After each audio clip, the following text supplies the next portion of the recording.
Mondays in general, people don't really look forward to them. But around here, this Monday, the last Monday in February, people, I could say, are looking forward to it. We've had this unseasonably warm weather, and it continues today with the mostly sunny skies and 50 degrees in Washtenaw County. Welcome in. We're getting ready to talk a little Michigan football with you. That's what we do. We talk about the Wolverines. And today, we will look to next year and give you my thoughts on the 12-team playoff. Yeah. Heard some folks talking about the playoff over the weekend. Let me give you my thoughts on that. Also, we've got the 4 new Big Ten members that will hit the field. They'll be on Michigan's schedule. We'll discuss those teams. And the big portion of this podcast is a speculative approach to what players make the big jump in 24. Now, if you said you wanted to wait to spring ball to come up with a better choice, that's understandable. And we would have a better feel on those players, or that single player, if you were going to mention one, to make that big jump. But this is pre-spring, and what do we know? I mean, we, unless we're down there in the the weight rooms or watching them at Glick, the winter phase, and how much you're going to really know if guys are just running around in shorts and a t-shirt.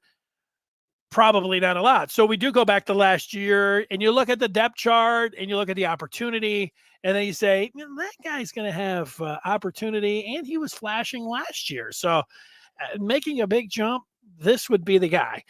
And as I thought about this, the first player that came to mind, if somebody asked me this question, would be a wide receiver who was a true freshman last year, and he started making waves. Not did he make any waves in the non-conference last year? I don't remember that. What I remember was the first Big Ten game against Rutgers.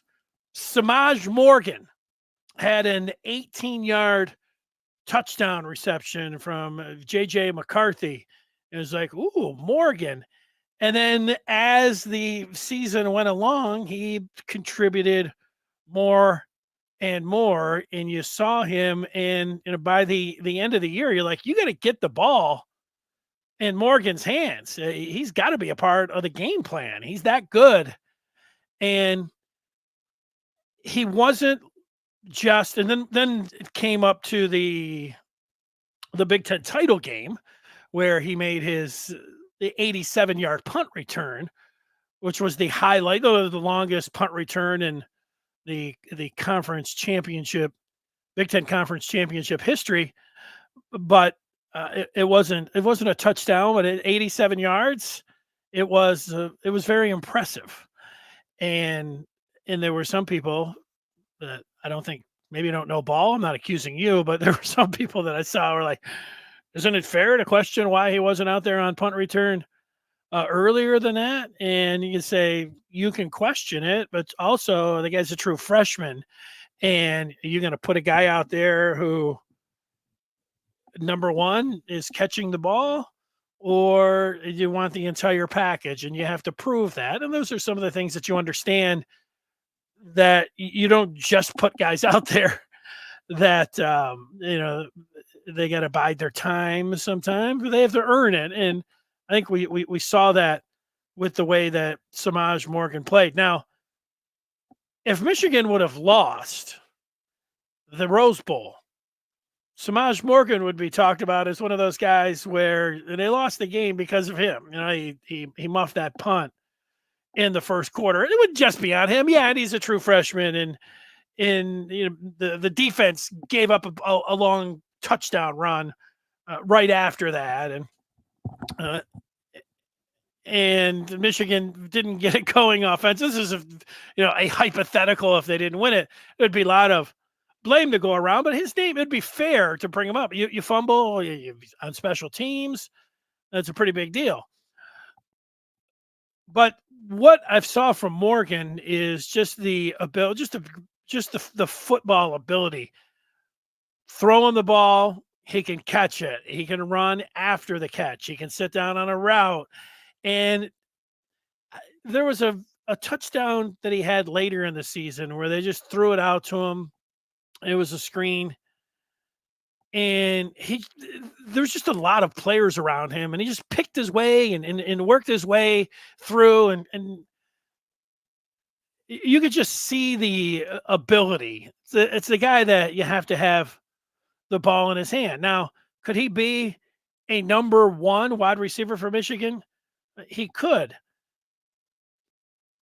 Immediately, you will have folks, and I understand it because we went through this with Roman Wilson, and I'm not saying Samaj Morgan is going to fill Roman Wilson's shoes and he's going to be as good as Roman Wilson was this year.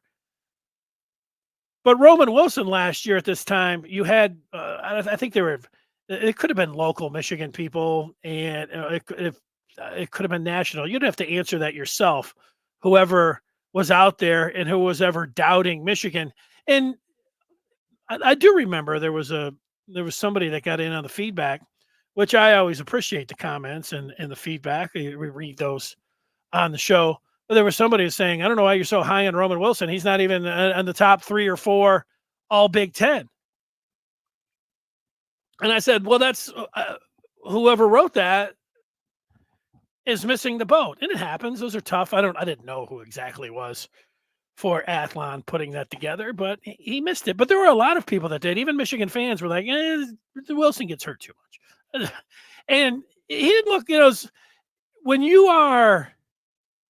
don't have the size in sports, particularly in football and basketball, size might not be as important when you're talking about a running back, but almost every position other than that, if you don't have the measurables, people are going to be a little bit down on you. And I think that's where it was with Roman Wilson last year. He does not look like Calvin Johnson. He's not 6'5", 240 and running a 4.27. He was smaller. And then if you get banged up, you're going to have that knock against you until you can go through a whole season. I get that. I'm not down on anybody that didn't see it from Roman. But Morgan, you saw that he's special. He reminds me of Antonio Brown. When Antonio Brown played for the Steelers and before he was had deportment issues, before he was a bad teammate right at the end, but the talent there for the Steelers, to me, that's the biggest comp that I've seen. Both are 5'10", and you get them the ball and they can just make moves. And that, to me, with Morgan, he's my pick. Now, if you wanted to make a selection and say this would be the best for Michigan, and again, asking you the question of what player makes the biggest jump in 24, the best answer for Michigan would be one of the quarterbacks, the guys that have been around for 3 years, Jaden Denigal or Alex Orji. If it ends up being one of those guys, and you're playing, I can't. It would be nice to be able to say that. It's a nice pick, and heading into spring and after spring, after we hear what's going on down at practice, and then we watch the spring game, and on the spring games on April the 20th, so the 22nd, when we're sitting here and we'll be talking about the spring game, and there's going to be a lot of quarterback talk, and Orgy, that could be it. That could be the one, or Denigal, whatever it is, and that would be the best for Michigan if they made the biggest jump. That's what I'm saying. But right now, heading into the spring, I'm saying Morgan. I really like Morgan. Well, what's not to like? He's tremendous, and I think that size now. I look at the Lions, and Amon-Ra St. Brown's a little bit bigger than 5'10". He's more Roman Wilson and I think Roman Wilson and Amon-Ra St. Brown are the 6 feet tall.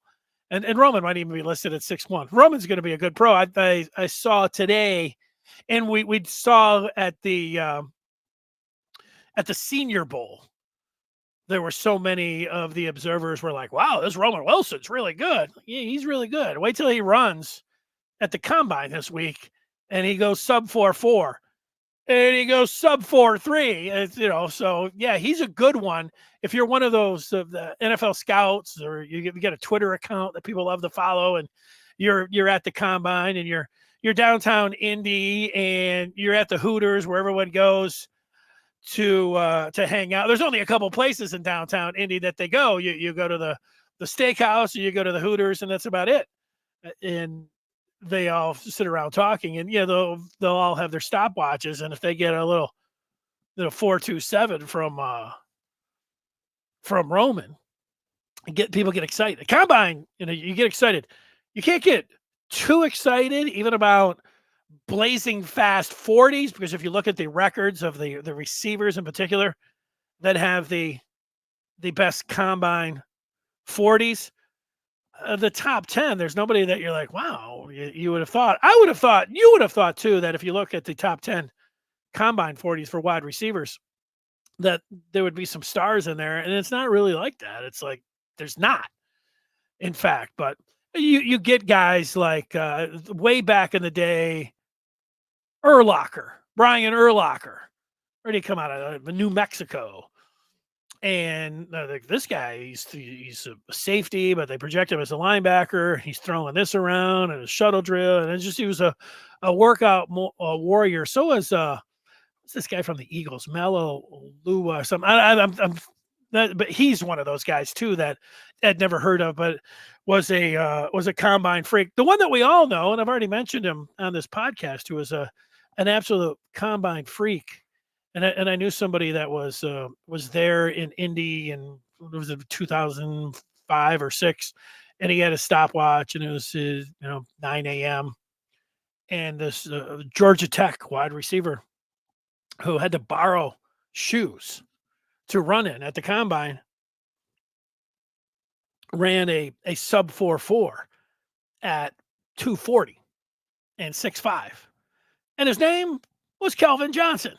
And it was such a everybody just froze in time.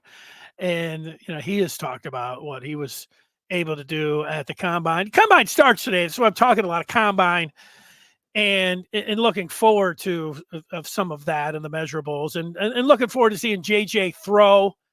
JJ McCarthy and Michael Penix Jr. and Bo Nix all elect to throw. Jaden Daniels and the likely number 1 pick, Caleb Williams, have pushed that off until their pro day. Look, if you're guaranteed 3, certainly top 5, or I'm sorry, maybe top 5, certainly top 3, your agent's like, you don't need to do anything. We'll just wait till the pro day. Nice comfort. It's sit around. Then you throw. Caleb Williams doesn't need to throw. He's going to be the number 1 pick. He might not even have to throw at his pro day, and he would be the number 1 pick. But JJ is throwing.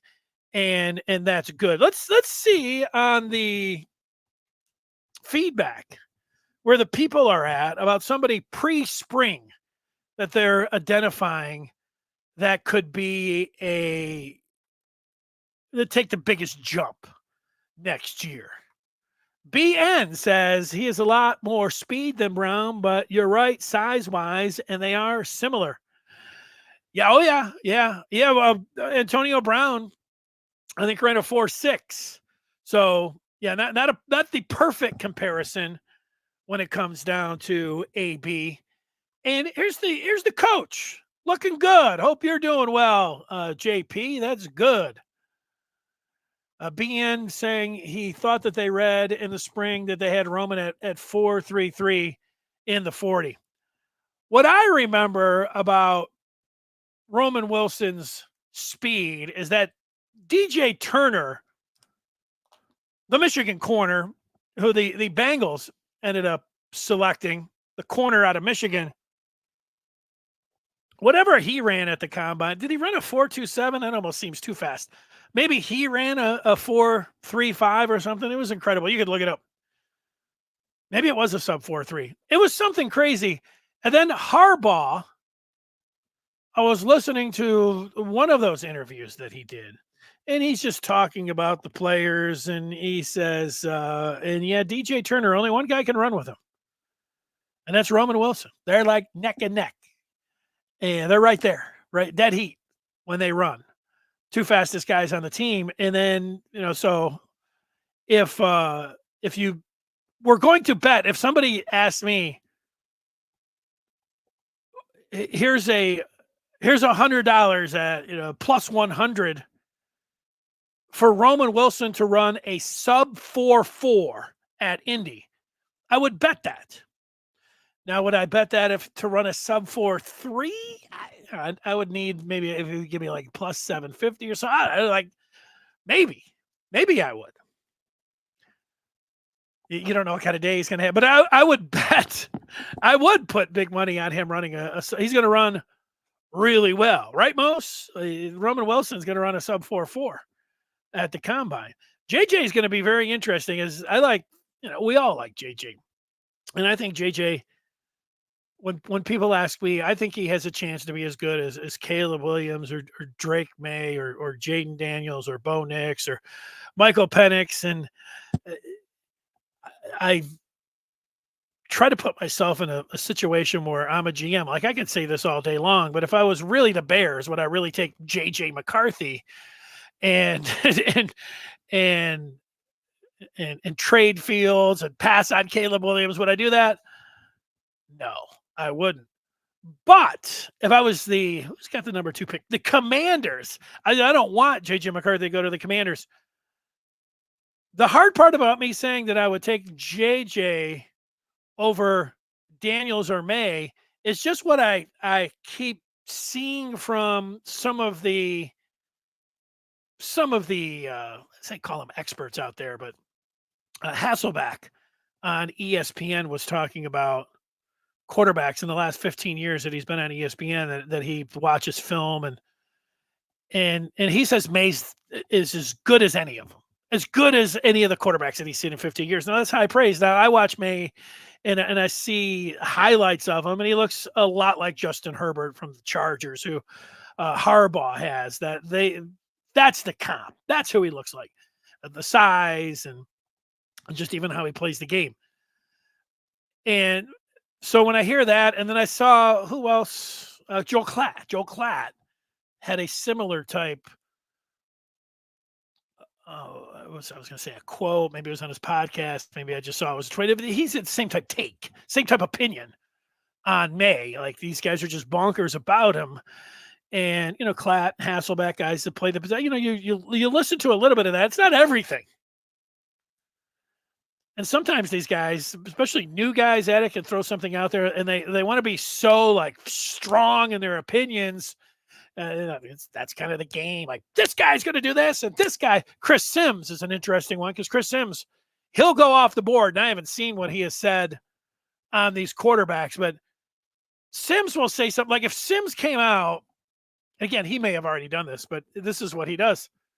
If Sims came out and said, Bo Nix, I would take him number 1, it wouldn't surprise me, because that's the kind of thing that he did. I do remember back in the day when Dan Orlovsky, before he was on ESPN or anything, he was just on Twitter. And it was the last year of the big NFL draft where they had all those quarterbacks, the Lamar Jackson and Josh Allen and Baker Mayfield and Arnold draft. Who else am I forgetting in there? Rosen was also, Josh Rosen, who I liked. He was also in that draft, and everybody's like, I like this guy and I like that guy. And then I watched Orlovsky. He was just on Twitter and breaking these guys down. Orlovsky comes out, and Orlovsky says that Josh Allen from Wyoming has a strong arm, but he can't read a defense to save his life. And Josh Allen can't read a defense and call a play. He can't walk and chew gum at the same time. That was Dan Orlovsky's take. Huge bust, huge risk. It's going to take him years to be able to play in the NFL. And I saw that. And, we all know Dan Orlovsky when he played for the Lions and everything. So I was like, man, if this is Orlovsky, Orlovsky, this is the strongest take that I've ever seen. He's either going to be this. I'm going to wait and see. Now, you get some raw, Orlovsky, but I held that against Orlovsky for a long time. Is anytime that he was out there making like some out there type prediction, I'm like, Orlovsky, how about Josh Allen? When you swing and miss on somebody like that, it reminded me the one year that Kawhi Leonard was coming out of San Diego State. And I went through the entire draft that year, and I watched all of this tape on these guys that were projected to be number one picks or first round picks. And I had a list of, I like this guy. And Leonard was somebody that I had on the bust list. And that followed me around for somebody out there, probably a San Antonio fan. He kept for years sending me, hey, you like that freezing cold take. And I pointed out to him, look at the other four guys. It was Jan Vesely from the Wizards. I said, he's going to be a bust. And all the other guys were busts. But Kawhi Leonard's a great player. And I whiffed on that one. All right. I'm getting off the topic here when I'm going through it. Dave's asking about, is JJ running? I would think that JJ would run when the quarterbacks come up. They get there. The big thing that was revealed today, these come out in pieces and all that, is that the projected first round quarterbacks, would they throw or not? They don't always do that. And JJ said he was. That doesn't mean that he's going to run, but I'm looking forward to JJ running too. I think JJ, let's all put down what we think JJ, this is a nice exercise. I think Roman Wilson will run a 4-3-6.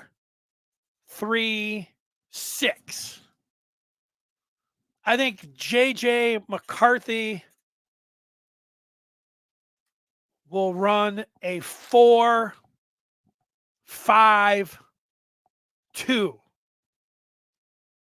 Pretty good. I think Blake Corum will run a 4-4-7.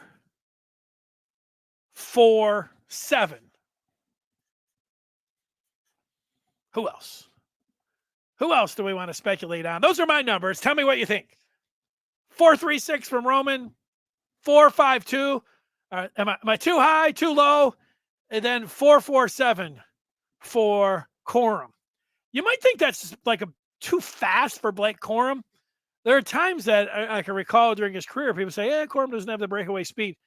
And then it was this year in one of those early games, it might have been, he had a 54-yard run against Bowling Green in that night game. In one of those next gen, I think it was, they timed him out with his actual football speed, 21 miles per hour, around there. But it was as fast as the last 2 years of the fastest guys in the NFL. Now, that's football speed. That's different than track speed. I get all of that, but it was post-injury. I think Corum's going to be a little bit faster. And I don't know what everybody's speculating about, so you might say that's what everybody's saying about it. Maybe that's true. But I agree with everyone then. I have not seen. The McCarthy one is interesting to me because it was Harbaugh who I said, he might be 4-4. He's not going to be 4-4. I remember being at the news conference this year when they asked him, what do you think he's going to run? And I think 4-5-2 is a little faster. I think he said he would be 4-6, or maybe I'd have to go back and look and see what he said. But that's where I'm at. 4-5-2 on that when it comes down to it. Moose was not here for the beginning of the show. That was my lead. Or Moose, you did not watch and shame on you, Moose. You did not watch the Maize and Blue Review sports update for today, because in that sports update, it was revealed that JJ would in fact throw. Moose is projecting a 4-4 for McCarthy. Here is a 4.26 for Douglas. Now, that's got to be going to Roman. That's not going. Can you imagine if JJ ran a 4.26? McCarthy is going number one. I want to see a 4.26 too. What was DJ Turner? Was that his number and you're just putting it up there? Moose, DJ Burner ran a 4.26. And so Roman Wilson can run right with DJ Burner. So Muth is saying 4.33. I'm saying 4.36. 4.26 for Turner, but they had Turner at 4.28 in the spring. Those spring times were pretty accurate under Harbaugh. Moose going against Hasselback and also Klatt saying that May is overrated. The combine is today, Moose. It is underway in Indy. It is happening. Moose has Blake at 4.46. 4.46, 4.47. You know, you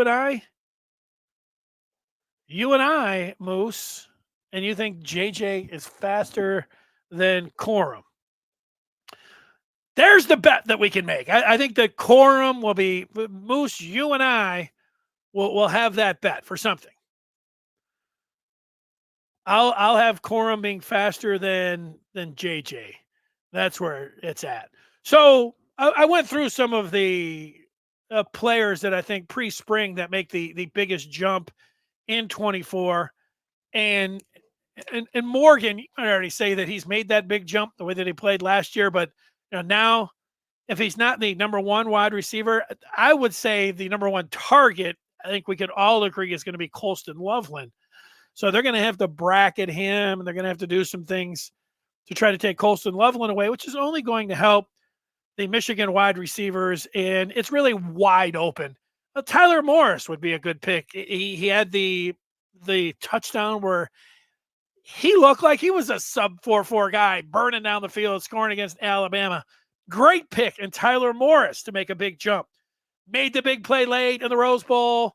Had been coming off the knee injury, and the opportunity is there for him.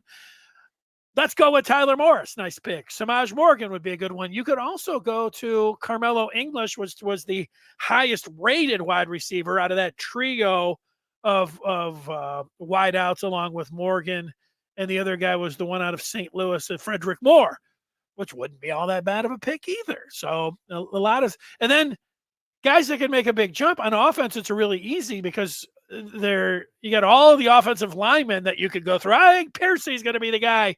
Andrew Gentry sounds like a selection. I hear a lot of people saying that Gentry is going to be Michigan's starting left tackle on 8/31 against Fresno State. Marlon Klein, big tight end, can run. Going to be out there. Michigan throws a lot of tight ends out there. Klein would be a nice selection. Could to make the biggest jump, I'm thinking about the running backs. Both Hall and Cabana could make big jumps. There's playing time available there. And Donovan Edwards is not going to be a bell cow running back. We all know how the Don runs.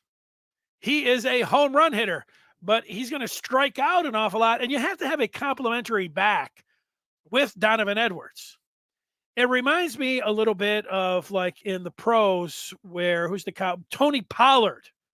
Tony Pollard, when he had Zeke Elliott and those guys were splitting up, and Elliott was a tough, and then they would get Pollard and he would go nuts. And then this year, Pollard was the featured back, and he wasn't all of that. Now, he was coming off whatever he did. He broke his leg. I think that's what he did.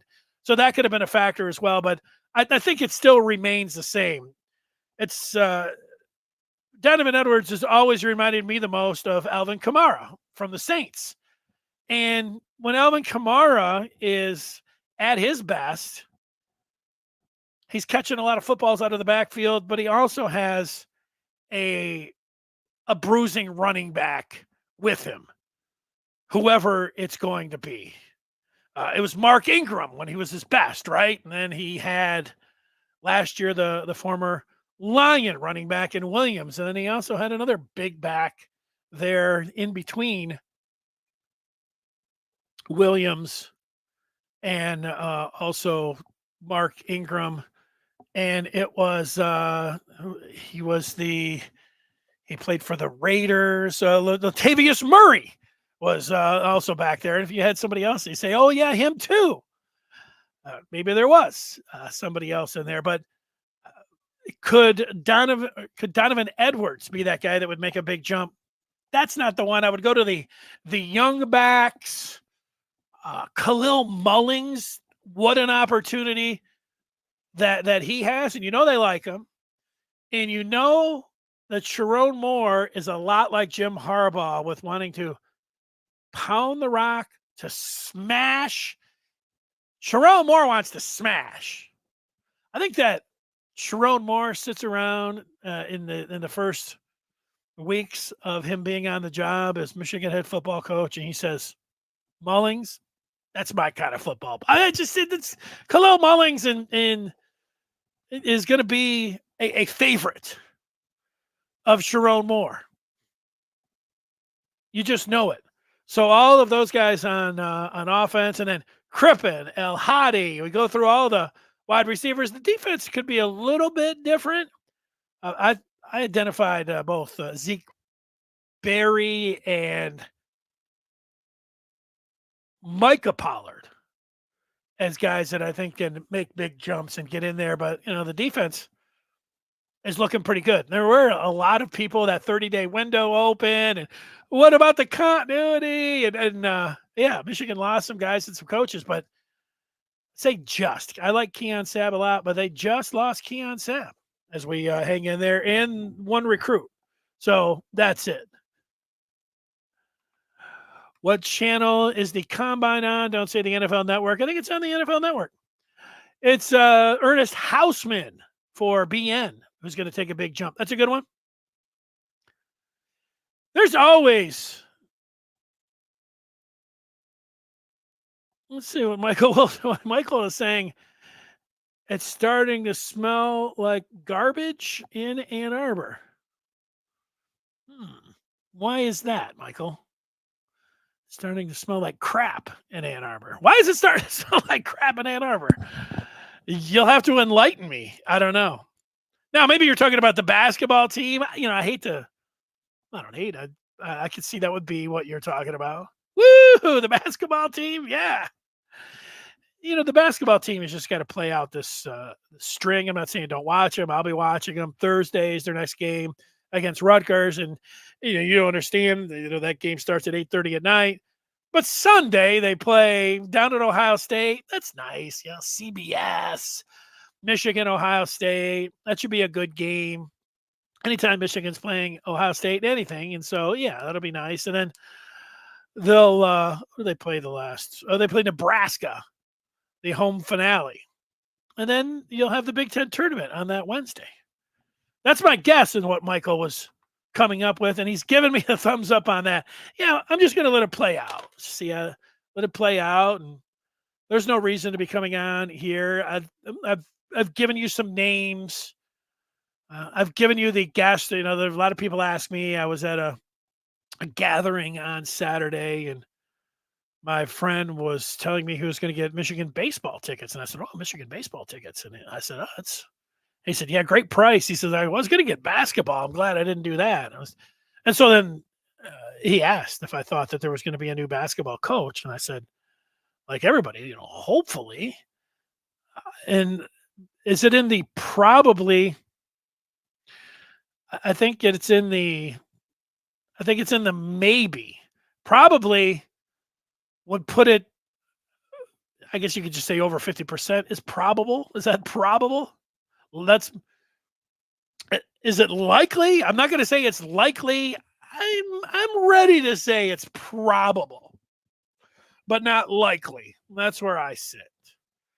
I do. I know that people don't even like hear it, but there is a chance. I think that it's probable, as this is a spot with Howard having one more year in his deal, that if you are going to keep him, you have to extend him. And I don't think, woohoo! I can't see that happening.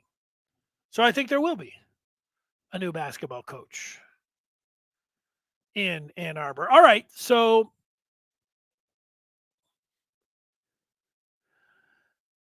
this is a rumor. Let's see. Ferris says there's multiple OSU YouTubers coming, saying that Ward will be pushed out, Juwan will get pushed out, and every big football player is out.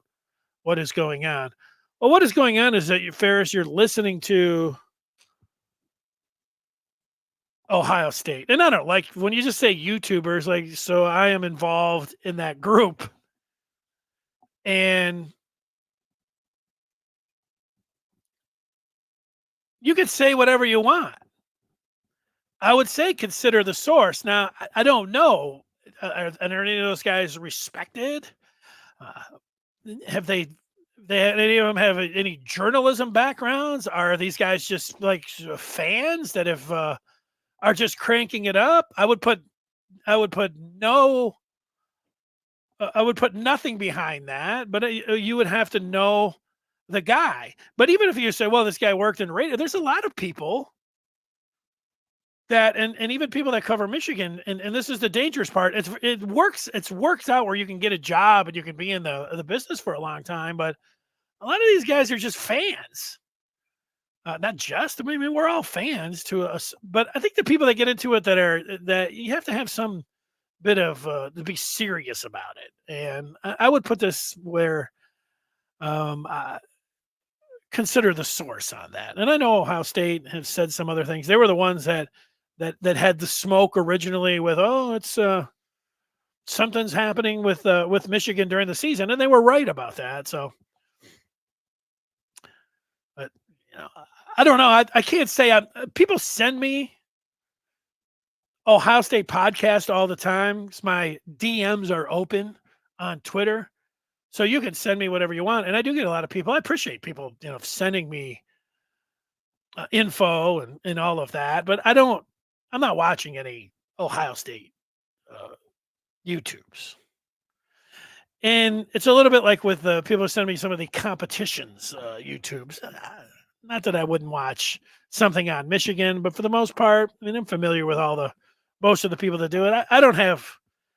I know how to get the information. I know how to put it out there. I'm not trying to be like anybody else and all that. So we'll just see on that, Ferris. I wouldn't put any stock into it.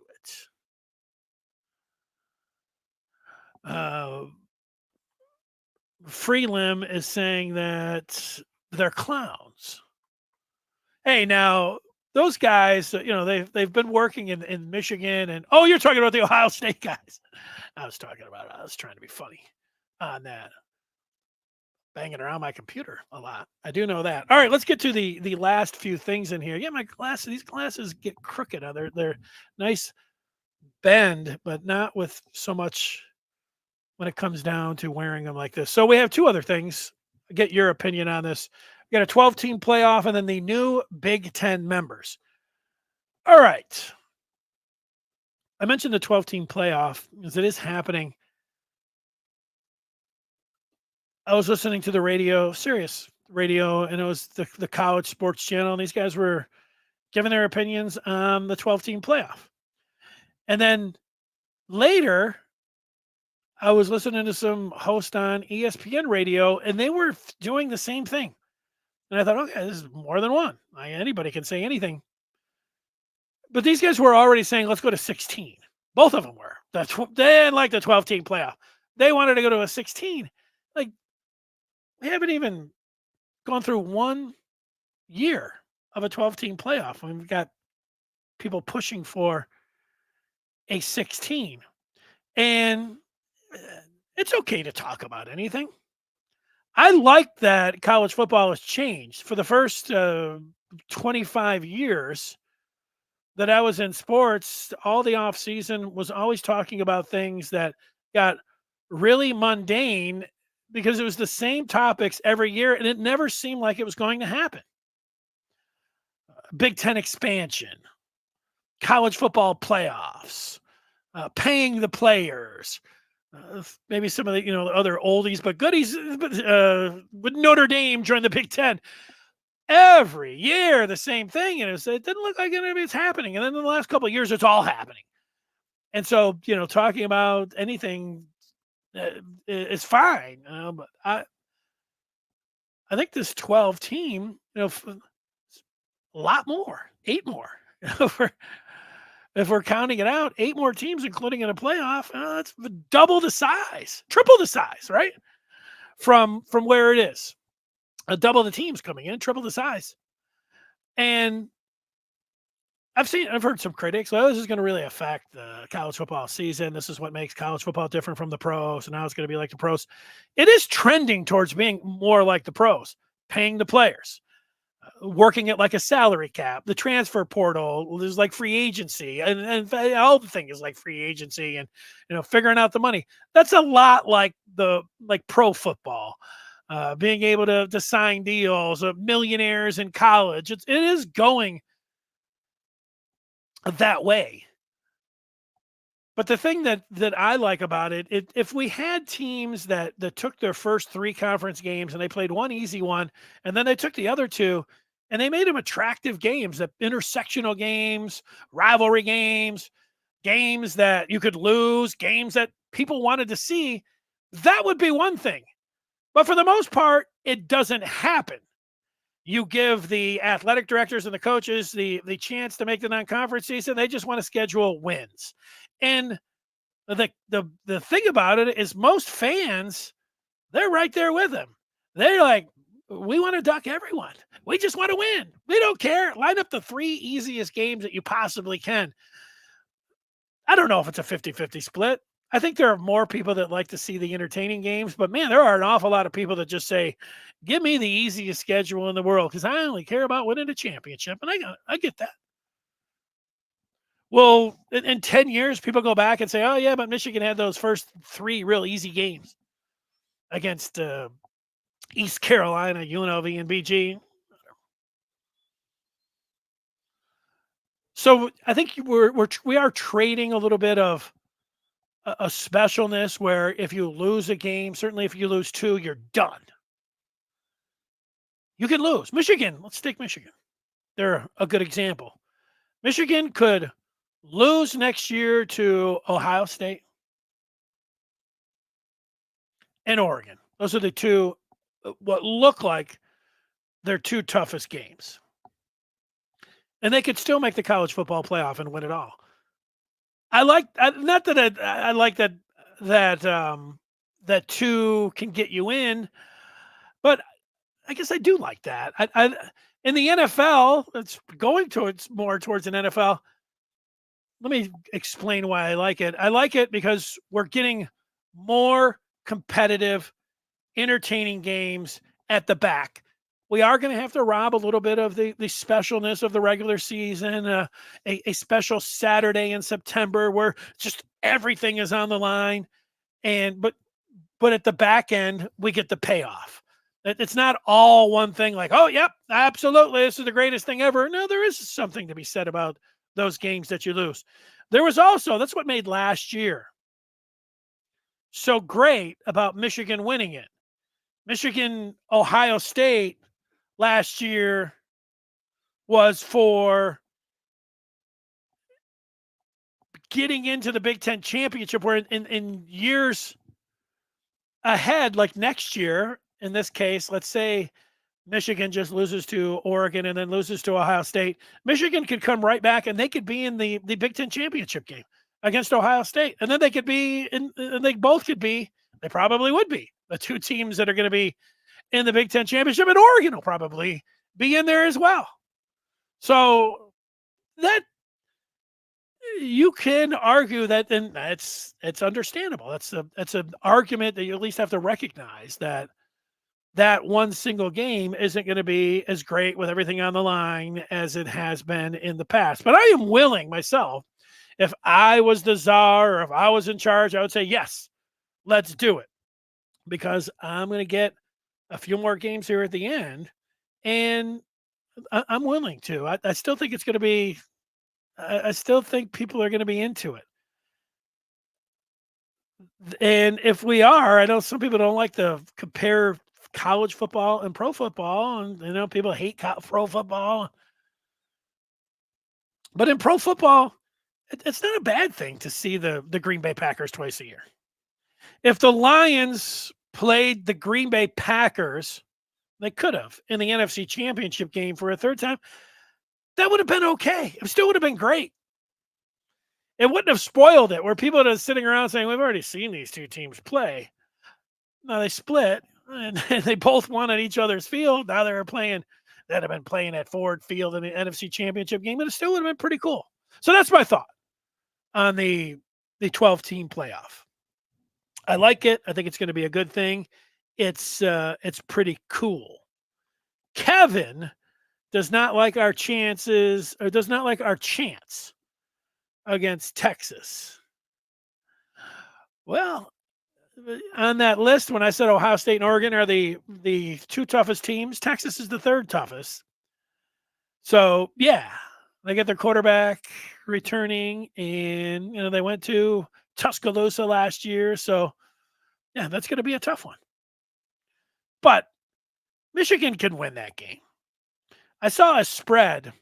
Is it 2.5, 3.5? It wasn't any higher than that.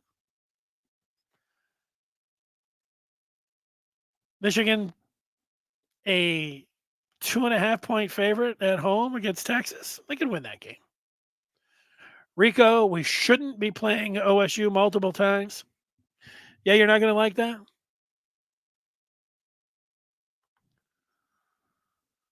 Yeah, I don't have that issue. It's okay. It's okay to play teams, to me, multiple times. It doesn't absolutely ruin it. I get that it can take away a little bit of the specialness. I understand that, but not enough for me where I think it's going to ruin it. I think it's going to be okay. All right, what about the four teams? I already mentioned Oregon coming in, and then Washington. You had the two Big Ten teams in the national title game. Washington's in now, and then the two LA teams, USC and UCLA. I think it's going to take a little bit getting used to. And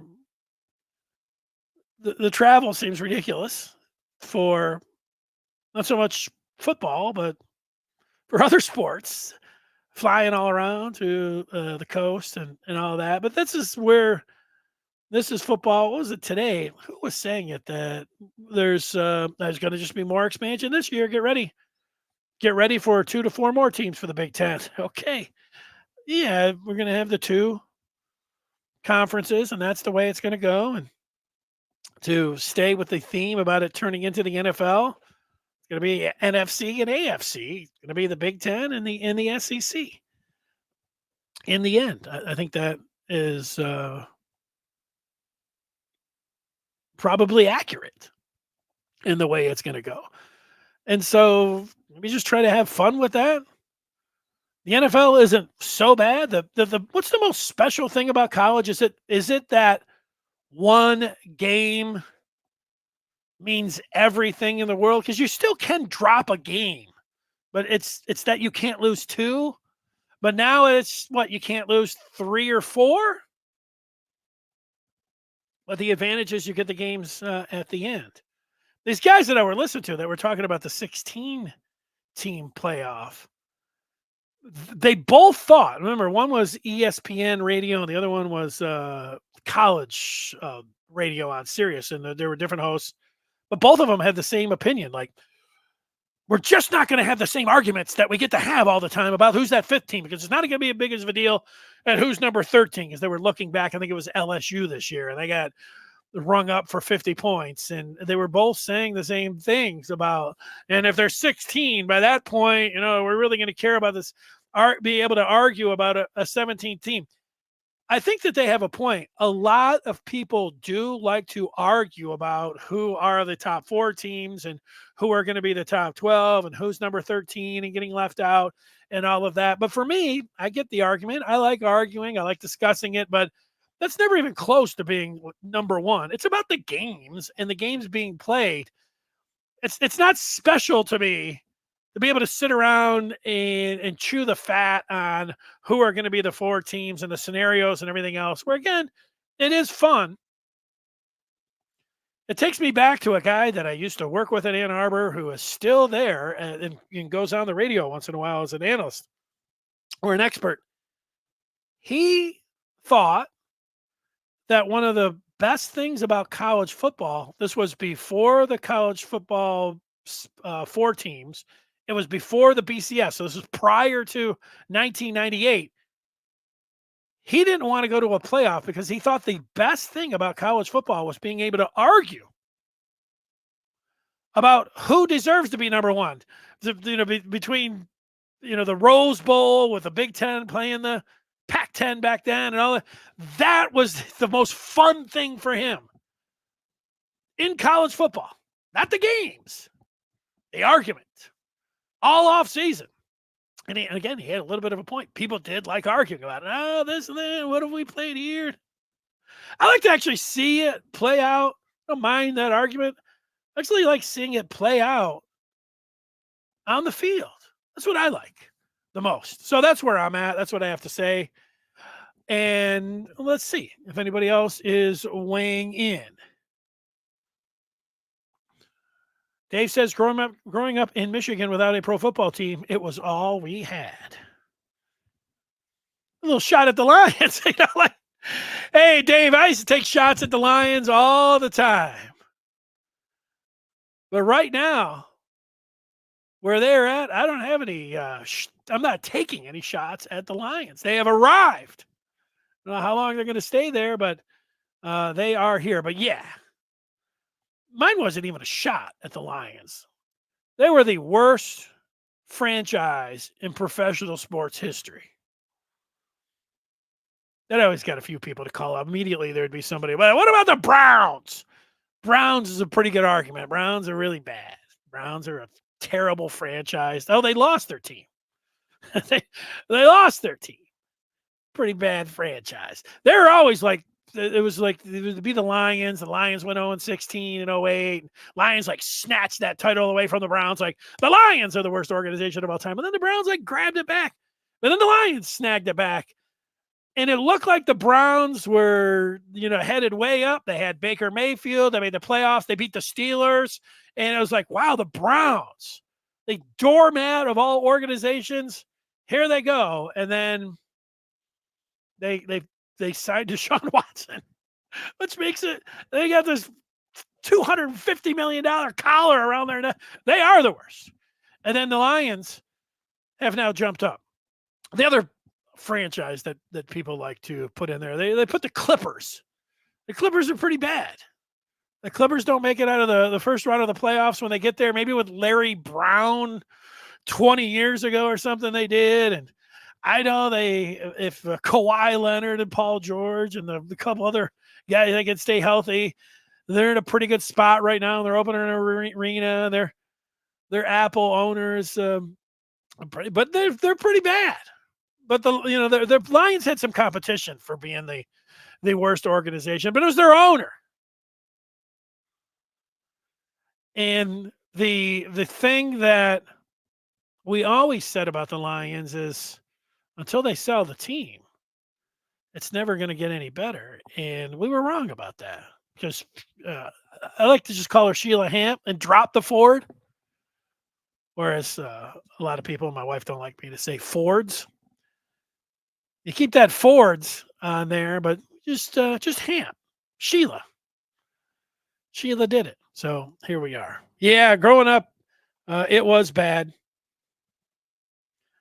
And you want to make that case for the Browns. I get the thing about the Browns to me, even though they left, the Browns had did they have 2 AFC championship games in my lifetime? I think, were they both against the Broncos? I know one of them certainly was Elway. And then Ernest Biner, I think, coughed up a couple. So the Browns had made the reason that I put the Lions in front of them, and yeah, I know taking off and the Browns not having a football team, that was pretty bad. But the Lions had nothing. They weren't getting any championship games, and the Browns were at 2. The drive from Elway, I think it was the Broncos beating them twice. So I got it about the when you're arguing. There's a lot of people that live out. You don't even have to live on the East Coast, but the Patriot fans. We're the greatest. Steelers and Patriots. No, we're the best. And excuse me, Celtics, Lakers fans, Oilers, Canadians fans, Red Wing fans. But you go to the other end. It's a nasty conversation. Nobody really. It's not a fun one to have. Now we're worse. Browns snatched it back by going 0-16 themselves, but the Browns currently are way the worst organization in sports, and the Lions got a huge up arrow next to them. Okay, so that's going to do it. Enjoy the combine in Michigan football with this the sunshine out. We'll continue talking about the Wolverines and what Sharon Moore has planned for spring. Get you all ready for it. Recruiting, getting ready to crank up. And so all of that. Thanks so much. We'll see you over on the Den. And when I say that and you don't know what I'm talking about, there's this picture that I was going to put up for my guy that I think that is going into spring, who I think is going to take a big jump, and that is Samaj Morgan. The Maize and Blue Review. Check it out. Join up. You're a Michigan fan. You like hearing about Michigan all the time, every day, and recruiting, all that kind of intelligence behind the scenes. That's what it's all about. All day, all night conversation about the Maize and Blue. Go to michigan.rivals.com. We'll see you over there on the Den. We'll see you next here on Wednesday at 2 o'clock. Until then, everybody, have a great day.